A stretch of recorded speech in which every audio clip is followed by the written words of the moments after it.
Welcome back friends to the great study YouTube channel.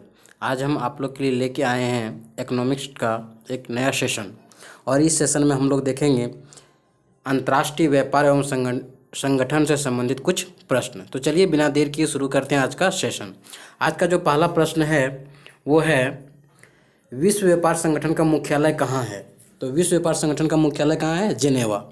Geneva कहाँ है? Switzerland में। अब बात आता है कि विश्व व्यापार संगठन का स्थापना कब हुआ। तो यह स्थापना हुआ तो 1995 में, 1995 में। और अभी वर्तमान में यदि इसके सदस्यों की बात की जाए तो इसके सदस्य भी वर्तमान में कितने हैं? 164 यानी कि 164। इसी का फुल फॉर्म पूछा जाता है कि शॉर्ट में जैसे कि दिया रहता है कि WTO का फुल फॉर्म क्या होता है, तो इसी को फुल फॉर्म बोलते हैं वर्ल्ड ट्रेड ऑर्गेनाइजेशन के विश्व व्यापार संगठन। आइए देखते हैं नेक्स्ट, विश्व व्यापार की स्थापना कब हुआ था। तो ये बता ही दिए कि हम विश्व व्यापार के संगठन की स्थापना कब हुआ था? 1995 में। नेक्स्ट देखते हैं, मुक्त व्यापार से आप क्या समझते हैं? मुक्त व्यापार से आप क्या समझते हैं? तो मुक्त व्यापार का मतलब होता है जहां आयात एवं निर्यात पर कोई प्रतिबंध नहीं हो। मतलब आयात और निर्यात में जब कोई प्रतिबंध नहीं होगा तो उसको क्या बोलेंगे? मुक्त व्यापार। ठीक है, देखते हैं नेक्स्ट, सुपर 301 संबंधित है। सुपर 301 संबंधित है किससे है? मुक्त व्यापार में अवरोध से। मुक्त व्यापार में अवरोध से संबंधित है 301। डंकन प्रस्ताव संबंधित है। डंकन प्रस्ताव, तो डंकन प्रस्ताव किससे संबंधित है? गेट से। गेट को ऐसे लिखते हैं GATT, गेट। इसका यदि फुल फॉर्म की बात की जाए तो होता है general agreement on tariffs and trade. General agreement on tariffs and trade, GATT का फुल फॉर्म होता है। देखते हैं नेक्स्ट, वह स्थिति जब फर्म को न लाभ हो न ही हानि। वह स्थिति जब फर्म को न लाभ हो न हानि हो उसको क्या कहते हैं? तो उसको कहते हैं ब्रेक इवन बिंदु। क्या कहते हैं? ब्रेक इवन बिंदु। देखते हैं नेक्स्ट, ECGC संबंधित है।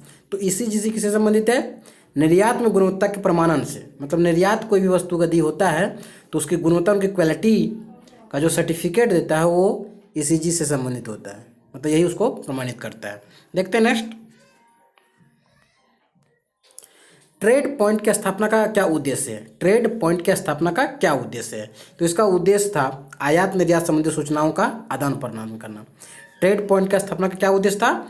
आयात निर्यात संबंधी सूचनाओं का आदान प्रदान करना। देखते हैं नेक्स्ट, भारतीय निर्यात को प्रोत्साहित करने के लिए इंडिया ब्रांड इक्विटी फंड किस मंत्रालय द्वारा स्थापित किया गया है? ये किया गया है वाणिज्य मंत्रालय द्वारा, यानी कि कॉमर्शियल मिनिस्ट्री जिसको कहते हैं।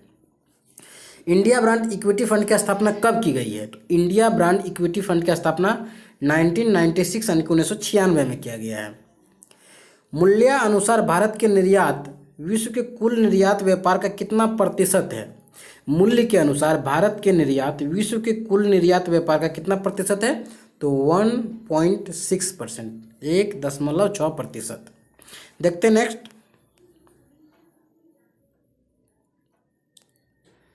देश में सर्वाधिक मूल्य के रत्न एवं आभूषण का निर्यात किस देश को होता है? मतलब हमारे देश का जो सर्वाधिक मूल्य के रत्न और आभूषण है ये किस देश को हम लोग निर्यात करते हैं? तो ये करते हैं अमेरिका को। किसको करते हैं? अमेरिका को।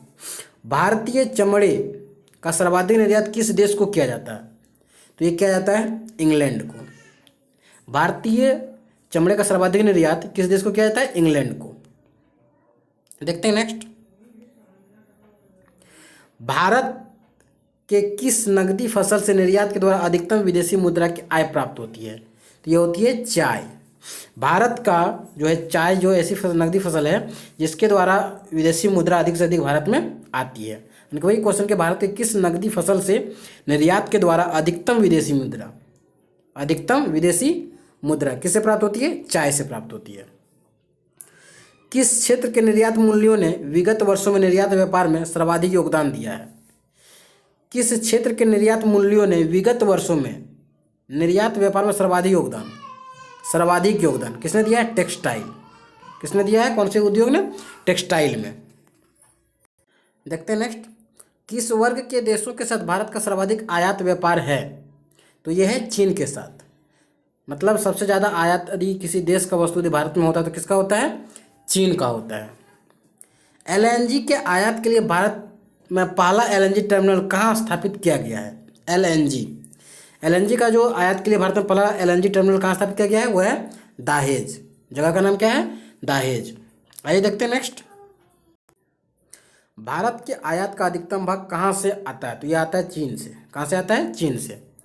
भारत के द्वारा सबसे अधिक विदेशी मुद्रा किस पदार्थ के आयात पर व्यय की जाती है? भारत की जितनी भी मुद्रा होती है उसका सर्वाधिक व्यय जो होता है किस पे होता है? पेट्रोलियम पदार्थ पे। किस पे होता है? पेट्रोलियम पदार्थ पे होता है। गिल्ट एवं बाजार किससे संबंधित है? तो गिल्ट एवं बाजार जो है वो सोना चांदी से संबंधित है। किससे संबंधित है? सोना चांदी से। देखते हैं नेक्स्ट। अंतर्राष्ट्रीय वित्तीय निधि का मुख्यालय कहाँ है? अंतर्राष्ट्रीय वित्तीय निधि का मुख्यालय कहाँ है? तो यह वाशिंगटन डीसी में। कहाँ पे है? Washington DC. निजी क्षेत्र में देश का प्रथम निर्यात प्रोसेसिंग क्षेत्र कहाँ स्थापित किया गया है? निजी क्षेत्र में देश का प्रथम निर्यात प्रोसेसिंग ये कहाँ है? सूरत, यानी कि गुजरात में। सूरत गुजरात में। आइए देखते हैं नेक्स्ट। देश में सार्वजनिक क्षेत्र में कुल कितने निर्यात प्रोसेसिंग है? तो देश में कुल कितने निर्यात प्रोसेसिंग है? वो है 7। कुल कितने निर्यात प्रोसेसिंग है? 7 निर्यात प्रोसेसिंग हैं देश में। देखते हैं नेक्स्ट। अंतर्राष्ट्रीय मुद्रा कोष किस सम्मेलन के बाद अस्तित्व में आया है? अंतर्राष्ट्रीय मुद्रा कोष किस सम्मेलन के बाद अस्तित्व में आया? यह है ब्रिटेन वुड्स सम्मेलन के बाद। किसके बाद आया है? ब्रिटेन वुड्स सम्मेलन के बाद ही अंतर्राष्ट्रीय मुद्रा कोष आया है। ठीक है ना। आज का सेशन आपको कैसा लगा कमेंट करके जरूर बताएं, और अभी तक आपने हमारा चैनल को सब्सक्राइब नहीं किया है तो सब्सक्राइब कर लें और बेल आइकन को भी प्रेस कर दें, ताकि जब भी मैं वीडियो अपलोड करूँ उसका नोटिफिकेशन आप तक पहुँच जाए और आप कोई भी वीडियो मिस ना करें। Thank you.